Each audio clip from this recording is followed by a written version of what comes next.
Vamos comentar hoje, irmão, nosso primeiro texto bíblico que nós encontramos no livro de Deuteronômio, capítulo 13 e o capítulo 14.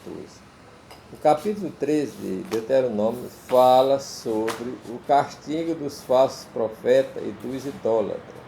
Então nós vemos aqui dizendo, quando um sonhador, um profeta ou sonhador de sonho, se levantar no meio de ti e te der um sinal ou um prodígio, e suceder que tal sinal ou prodígio de que houver falar, dizendo, vamos, após outros deuses que não conheceste e sirvamos, não ouvirás a voz daquele profeta ou sonhador de sonho, porquanto o Senhor vosso Deus vos prova para saber se amais o Senhor vosso Deus com todo o vosso coração.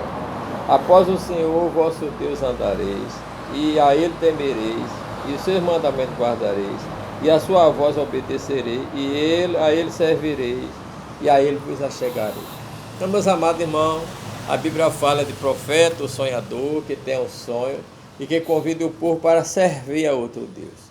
E a Bíblia diz que nós não deveríamos, o povo de Israel não deveria obedecer aquele profeta ou sonhador, porque aquele profeta era colocado para tentar as pessoas, para saber se aquela pessoa amava a Deus ou não.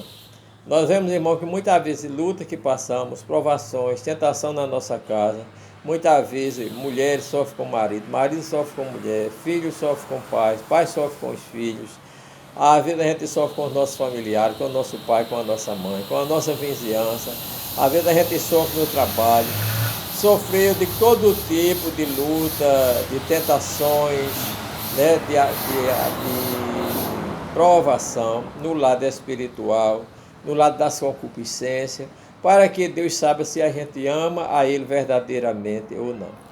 Também no versículo seguinte, nós vemos, amados irmãos, que ele diz que quando o seu próprio irmão, ou o seu próprio filho, aqui no verso 6, ou mesmo um filho ou uma filha, ou mesmo mulher ou esposa, incitasse um dos seus parentes para ir servir a outro Deus, aos deuses que ele não conhecesse, então a Bíblia diz, meus amados irmãos, que a mão deste homem que foi convocado, chamado por sua mulher, por seu filho, por sua filha, por seu irmão, por seu parente próximo, para servir outro Deus, não poupasse aquela pessoa. Ele mesmo seria o primeiro a pegar nas pedras e para apedrejar o seu filho, sua filha, sua mulher, o seu esposo, sua esposa, o seu parente, ou sua mãe, o seu irmão que chamasse para ele servir. Visto que Deus tinha razão, porque Deus tinha chamado o povo para ser um povo seu especial, para ser um povo santo e andar conforme as suas boas obras. Do mesmo jeito, quando o povo fosse incitado pelo povo mesmo, pelo país, pelo Estado, pelo povo de Israel, pela maioria, que incitaram seus moradores nas cidades a servir outro Deus, então era para ser inquirido, e a Bíblia diz que depois de inquirido e informado com diligência, então aquele negócio fosse verdade, que aquela cidade de Israel ou aquela tribo estivesse convocando o povo para servir outro Deus, depois de feita a inquirição, era aquela cidade ou aquela tribo seria morto, a mão, né, dos seus próprias pessoas que fossem fiéis a Deus era o primeiro a pegar na pedra e apedrejá-lo, para que esse povo temesse a Deus e não deixasse de servir ao Deus de Israel, servisse aos deuses de madeira, de pau, de ferro, de barro, de bronze, né, que tem ouvido, mas não ouve, tem olho, mas não vê, tem boca, mas não fala, tem pé, mas não anda, tem mão, mas não apalpa. São demônios, né, que o povo serve, mas nós servimos ao nosso Deus. Então, meus amados irmãos, aqui no capítulo 13, 14, fala dos animais limpos e dos animais imundos, né, que as pessoas deveriam comer. A Bíblia diz, fala aos filhos de Israel, que não desgolpe e nem poreis calva em vossos olhos por causa dos mortos, né? Era costume dos antigos.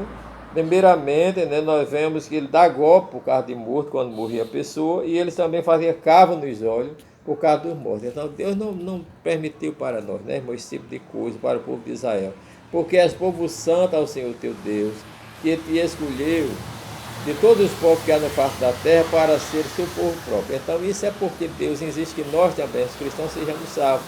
Nós fomos escolhidos, nós temos que agir, as nossas reações em relação a quem morre, a adorar morto, adorar anjo, como o povo adora, irmão, não pode fazer isso, porque nós adoramos unicamente ao nosso Deus. E nem também é aconselhável que no dia de finado a gente vai para lá, para o túmulo chorar os nossos mortos. Não, a gente chora quando os nossos mortos morrem. Assim mesmo, com controle, não pode, nesse caso, causar escândalo, que nós sabemos para onde vão os nossos mortos, principalmente aqueles que morrem em Cristo. Então a Bíblia também diz: estes são os animais que comerei: o boi, o gado miúdo, das ovelhas e das cabras miúdas, o veado, a corça, o búfalo, a cabra montejo, o texugo, o boi silvestre e o gamo, né? Todo animal que tem unhas fendidas e que tem unhas divididas em duas, que remói, esses animais comereis, não é? Mas nós vemos, meus amados irmãos, que aqui eles não deveriam comer animais mortos, cadáveres daqueles animais, ele não poderia tocar, não poderia comer, porque era povo santo, não é? E nós vemos que dos peixes ele tinha que comer todos os peixes que tinham barbatana e que tinha escama. Aqueles peixes lisos que não tem barbatana, não tem escama, não era lícito o povo comer.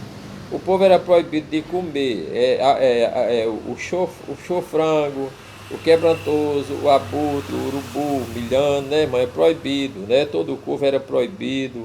O búfalo, a coruja também, o cisne, o pelicano, tudo era proibido o povo comer. Dos répteis, né, o povo deveria comer, não deveria comer tudo. Não comereis os animais mortos, estrangeiros. Então, é uma dieta que Deus passa para o povo de Israel, para que o povo seja santo. Também a Bíblia diz que o povo não deveria comer, cozinhar o cabrito com o leite da sua mãe, né? Tinha que ser separado, não poderia comer a cabra com leite, né? O cabrito no seu leite, ou no leite da mãe. Do cabrito não deveria comer cozido. Meus amados, nós vemos aqui no versículo 22 fala que todo Israel tem que dar dízimo ao Senhor, né? Certamente o dízimo de toda novidade da terra, que cada ano se recolhe no campo, perante o Senhor teu Deus, no lugar que escolher, ali para ali habitar o seu nome, comerás o dízimo do cereal, do mosto, do azeite, dos primogênitos, das vacas, das tuas ovelhas, para que aprendas a temer ao Senhor. Então, meus amados irmãos, nós vemos aqui que Deus disse que nós devemos dar o dízimo de todas as coisas. O dízimo é sagrado, é do Senhor, né? As primícias dos nossos animais. Deus, Ele é o Deus da prioridade. Então, meus amados irmãos, nós vemos que esses capítulos são capítulos que têm muita coisa boa que nós podemos ler e aprender na presença do Senhor para crescermos espiritualmente, para servirmos ao Deus com sinceridade da alma e do coração. A Bíblia diz, meus amados irmãos, que versículo 29, então virá, 14, 29, então virá o levita, pois não tem parte nenhuma contigo, o estrangeiro, o órfão e a viúva, que estão dentro das tuas portas, comerão e fartião, para que o Senhor teu Deus te abençoe todas as obras da tua mão. Então, o povo de Israel era convidado a comer, né, das bonanças, das abundâncias que Deus deu, mas não comer sozinho, chamar os órfãos, chamar as viúvas, chamar os necessitados para comer. Jesus também nos ensinou que nós devemos, quando fazer um banquete, não chamar os ricos, aqueles que podem recepcionar, que podem nos chamar para recompensar.